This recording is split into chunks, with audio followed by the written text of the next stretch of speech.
I wanted to go over the notes from class that are under a file name, Notes from Class, Chapter 7. And I took the PDF files, I made them into this PowerPoint so that I could talk through some of these pictures. Okay, so this is the one way to solve mole problems is to use what is called the molehill. You would put the element or the molecule in here in the middle of the molehill, and then you would add these components over to the side depending on what you're trying to solve for. So if you're going from mass to moles, which is like grams, mass is in the units of grams. If you're going from grams to moles, you would go uphill, and uphill is kind of hard, so that's division. You divide by the molecular weight of the element or molecule, and then you will arrive at the number of moles of that. If you start at moles and then you want to go down to number of items, then you're going downhill, and that's multiplication by Avogadro's number over here. So basically, Avogadro's. It's hard for me to talk and write at the same time. Sorry. Okay? So just if you have this written down and you try to memorize this, you can use this for pretty much any of these problems. It's very helpful. If you're being asked to find the number of atoms in a molecule, you count up the number of atoms in that molecule, and then if there's more than one molecule, then you multiply by that number. It's as simple as that. Sometimes this seems like a hard problem, but really it's not, and so just remember that. How many moles in a certain number of atoms?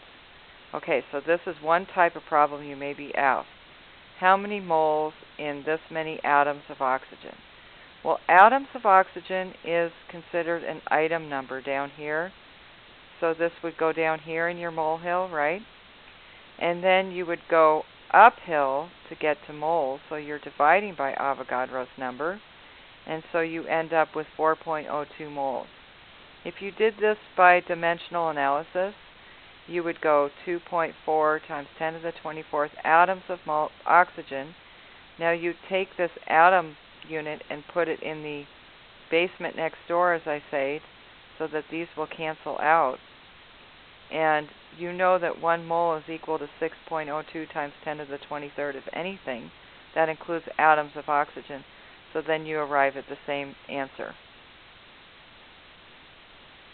How many atoms in 5 moles of sodium? So with this, you have 5 moles of sodium is what you're given, right? So you start with the 5 moles, you put that down, and you're going to atoms, which is a item number, so you're going downhill on this side of the molehill to number of atoms of sodium, right? Okay? That's pretty simple. Now the same problem set up dimensional analysis way.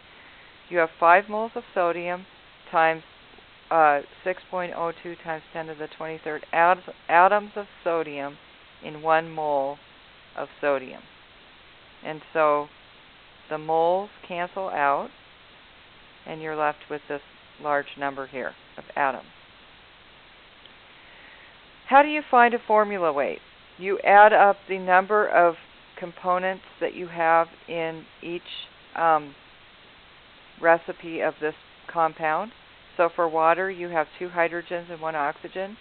And then you get their atomic mass from the periodic table. So basically, a formula weight is the sum of the atomic masses of the elements in the compound.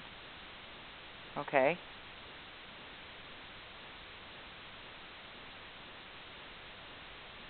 And it's you'll get really used to doing that because you'll do this a lot in the next couple weeks. Okay, so then we have an unrelated problem at the bottom of this slide. How many molecules in 49 grams of sulfuric acid?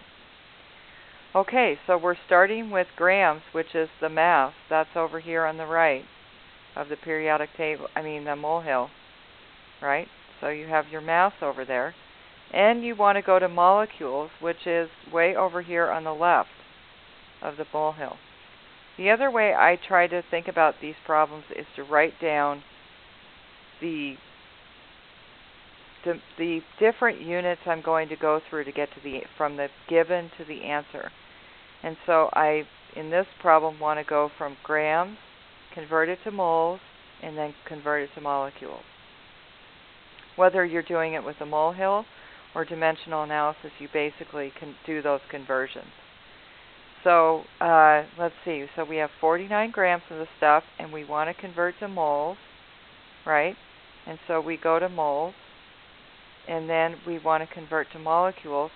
So we go up, and then we get into moles, and then we go down to get to molecules.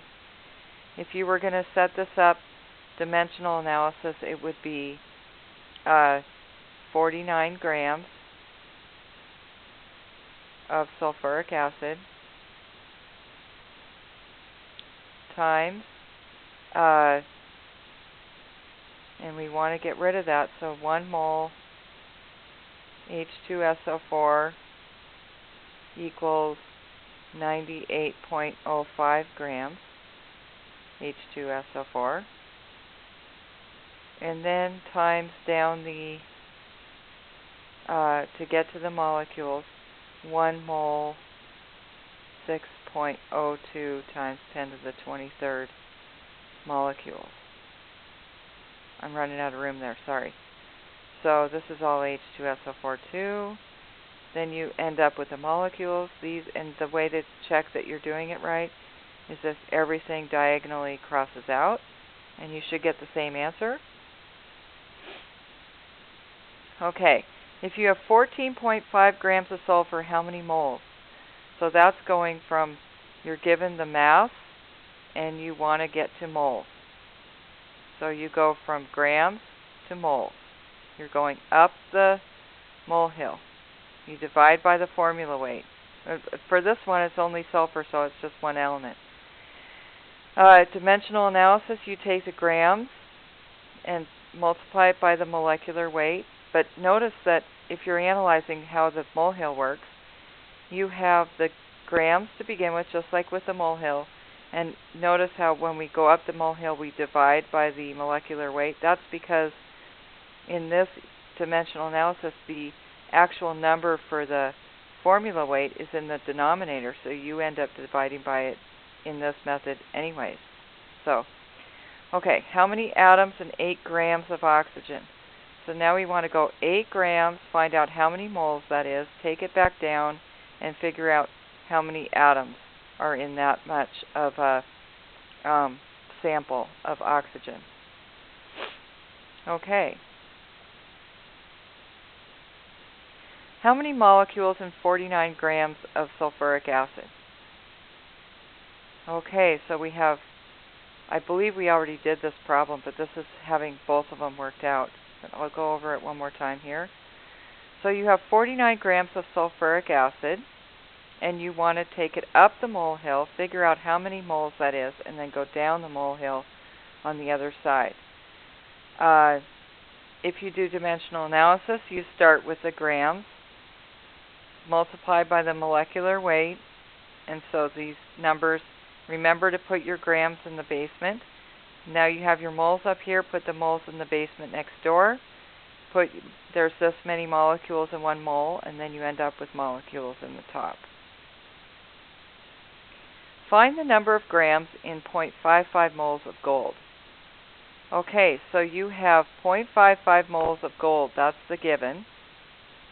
So you're going to be going from moles and then using the atomic weight to get to grams. Okay, in the molehill you go moles, you go downhill to grams. You multiply by the formula weight. If you're setting it up dimensional analysis, it looks like this. After a while, these get pretty routine.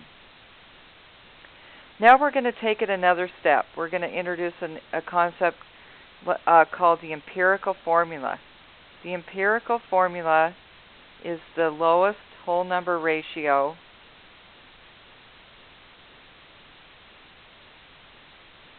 of elements in a compound. Oh, I forgot the word ratio. Very important.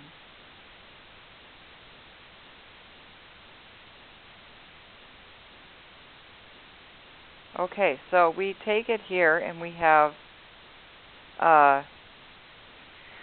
find the empirical formula of a molecule with 3.996 grams of tin and 1.077 grams of oxygen. Okay, so we don't know much about this. We know how much of each type of element we have in this compound. So what you do, and this is doing it by the molehill, I have to say the empirical formula is really nice for the molehill, but you could also set this up by dimensional analysis as well very easily. So you take your sample size of tin, and you're going uphill to moles. You want to convert the ratio between these to moles so that you can compare how many moles of each is in the compound, because molecular and empirical formulas always represent moles of compounds in their recipes. So grams don't really work. You have to convert everything to moles to see the ratio between them in the molecule. Okay, so we have 3.996 grams. Go up there, we find out we have 0.034 moles of tin. And then we have 1.077 grams of oxygen to start with, and that turns out to be 0.067 moles. Now what you do, the next step, is to find the ratio between them. How do these compare to each other? You could also visually almost see that here, but the rule is to convert them to moles. So the first thing you do is convert them to moles from grams, and then you divide by the lowest number of moles. So this is the lowest number, this 0.034, so you would divide both of them by that. The reason why you do that is because the lowest number will always turn out to be 1, and then the other one will be a multiple of 1. Okay? So what this tells you then is that in this compound, the empirical formula is 1 tin to every 2 oxygen. Okay? Find the empirical formula if you have a molecular weight, a molecule, I can't even read my own writing, I'm sorry, with 89.7% bismuth and 10.3% oxygen. Now when you're given the percentage of elements in the compound, it makes it a little easier in some ways. And so what you do is you assume a 100-gram sample, so the percentages are equivalent to the grams of each. So basically, instead of percentage, we say, well, we have 89.7 grams of bismuth and 10.3 grams of oxygen. So then you convert those into moles, just like we did before, and we find out that we have 0.429 moles of bismuth and 0.640 moles of oxygen. Okay, so once you have the number of moles, then you divide by the lowest number, which is 0.429, and we have 1 to approximately 1.5.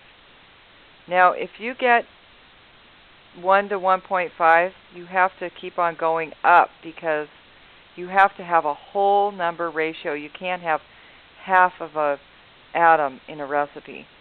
So you basically multiply by whatever number will make these two whole numbers.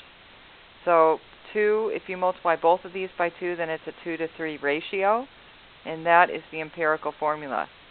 So here's the answer right there. Find the percent composition of a compound, and if you're given the compound, then you just take each element and how many are there in them.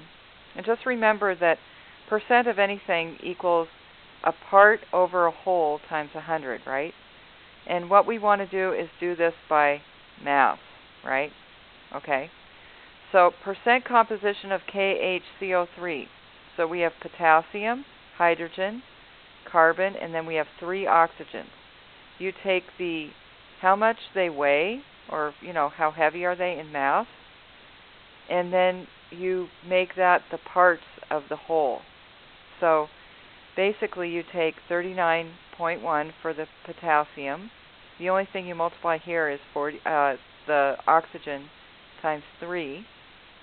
And then what happens is you make those a percentage of the whole. So first of all, you have to add all the parts up, okay, to get the total atomic mass of one molecule of this stuff. And that turns out to be 100.10 grams per mole. So let's see. So now we have 39 over 100.10, and then you put everything over 100.10 because 100.10 is the whole. Okay? So this is like the whole. And remember, to get percentages, you take the part over the whole. So that's the part over the whole, the part over the whole, the part over the whole. And then you'll get the percentage of each component to this compound.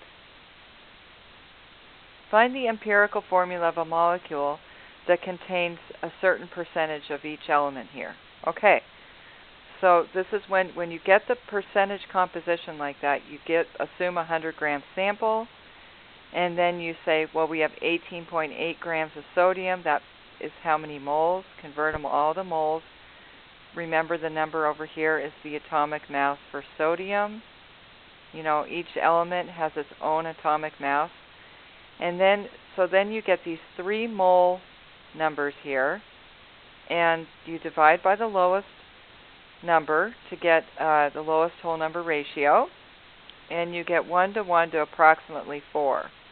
So the empirical formula of this molecule is 1 sodium, 1 chlorine, and 4 oxygen. Butyric acid is a compound present in butter. It has a molar mass of 88.11 grams per mole. It is composed of 54.5% carbon, 9.2% hydrogen, and 36.3% oxygen. So we have to find the molecular formula, okay? So this is a relative of the empirical formula. The molecular formula will be a multiple of the empirical formula. So basically what you do is you find the empirical formula first. Okay, so we assume a 100-gram sample because we're given percentage composition. And then we find out the lowest whole number ratio. So we find out that this compound has an empirical formula of C2H4O. Now, the deal here is that you can find the atomic mass of C2H4O. And you do that by 2 carbons, 4 hydrogens, 1 oxygen, just like usual. Add them up. And we find out that this empirical formula weighs 44 grams per mole, roughly. Okay. Now they're telling us that butyric acid is 88.11 grams per mole. And the molecular formula is going to be a multiple of the empirical formula. So it looks to me like to get to 88, you just multiply this by 2. So then you have to multiply the empirical formula by 2 to get the molecular formula. So instead of 2 carbons, you have 4. Hydrogens, you have 8. And oxygens, you have 2. And so this is the molecular formula for butyric acid. Glucose, by the way, since it's a carbohydrate, all carbohydrates are, the empirical formula is carbon plus water all to the N. And glucose, since it's C6H12O6, has, so the carbohydrate atomic mass from the empirical formula is 30. And then if you just multiply that by 6, you get the formula weight for glucose. And so it's showing you this relationship here, so that you would just go, well, glucose could also be written as, CH2O times 6 equals glucose. Okay, glycogen is like times, a couple hundred or something. So that's the way that this is related to how much a molecule weighs. Okay, now one lab you're going to be doing this week is called the hydrate lab, and basically what a hydrate is you have a salt. You have a hydrated salt, which is salt plus water crystals. It's basically the water forms around the salt. And then what we're going to do is we are going to put it on a hot plate, and what will happen is that the water is going to evaporate. Okay? So then you are going to just have the salt left, and we're going to take the and what's left at the end is called an anhydrous salt, which means no water left, right?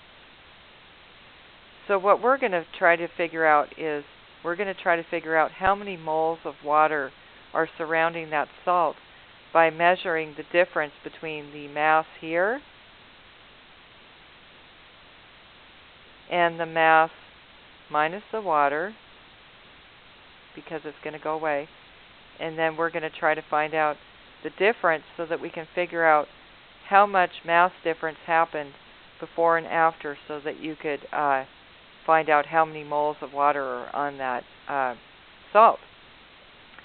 Okay, so there's a problem at the end of your lab. If you have calcium sulfate, you want to find out how many moles of water surround it in the hydrate, and you know that you found out that there's 79.1% calcium sulfate and 20.9% water.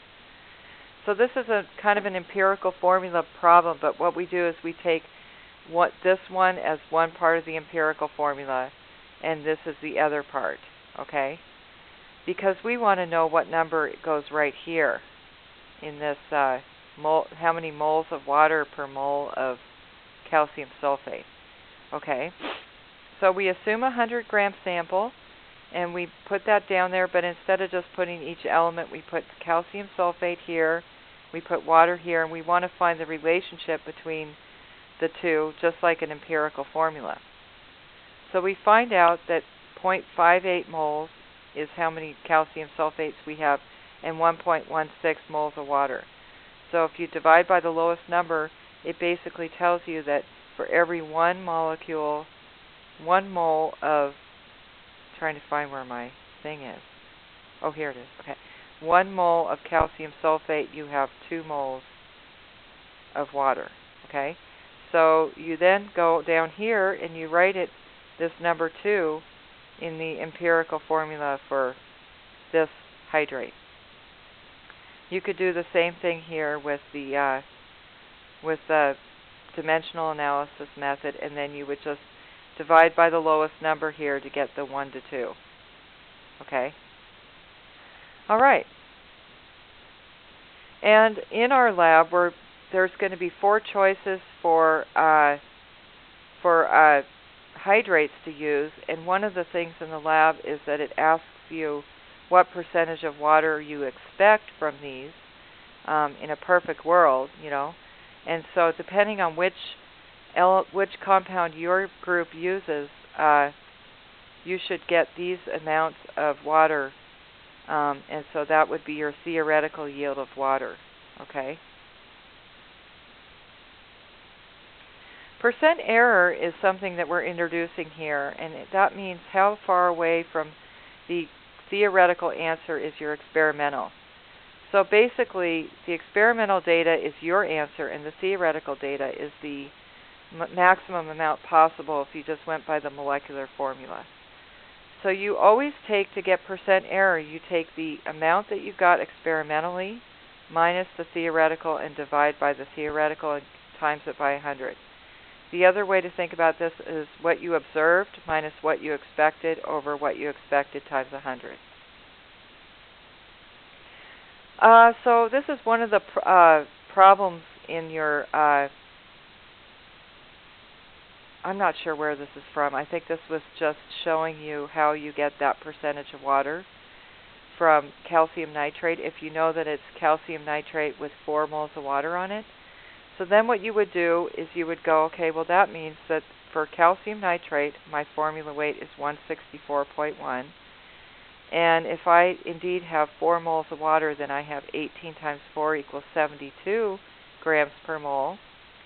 And you add those together, 164 plus 72, right, to get the formula weight for this hydrate, which is 236. And if you want to know what percentage water plays in that, you would take the amount of water, the grams per mole of water, which is the part, right? And this is the whole times 100. So down here, the part over the whole times 100. And you find out that it's, I'm going to put it times 100 here, okay? You find out it's 30.5% water. How many moles of water can be obtained from 100 grams of cobalt chloride with 6 moles of water on it? Okay, so this is another type of problem that you might be asked to do. Okay, so we first of all find out what our empirical formula of this, well, we have the empirical formula. Let's look at what we did here. You find the atomic mass of cobalt chloride. You find the atomic mass of water. And then you put those together to find the atomic mass of the entire hydrate. Okay? So that's the atomic mass of 1 mole of the hydrate.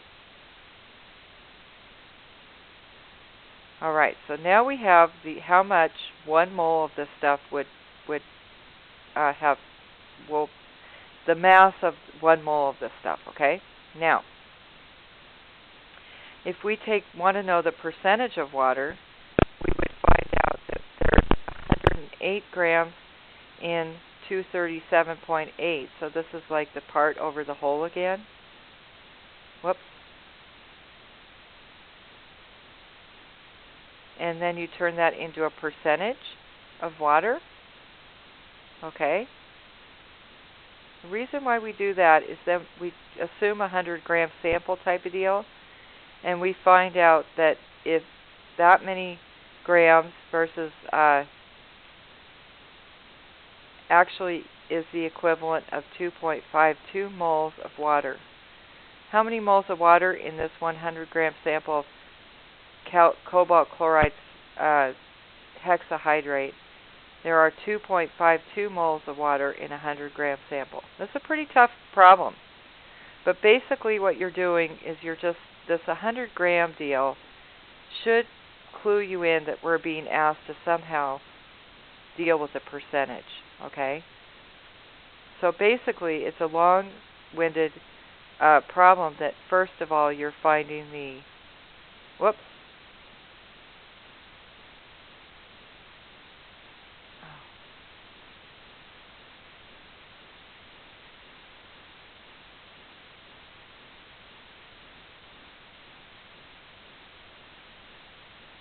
yeah, okay, so here I am again.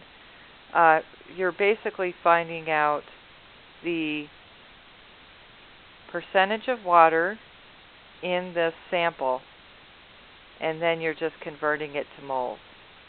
Okay, so this is a pretty tough problem. You might want to try a couple like those. But so enough of that. Calculate the theoretical percentage of water in nickel chloride hexahydrate. Okay, so you just find the formula mass, and you find out the part over the whole for the water, and we've done that several times now, so that should be pretty good. A hydrate compound has a mass of 1.632 before heating and 1.00 grams after heating. What's the percentage of water? So this is really straightforward, and sometimes people overthink this. Before heating and after heating. And basically what you've lost is the grams of water in the sample. So this is the grams of water, and so then you just put that as the part over the whole and find the percentage.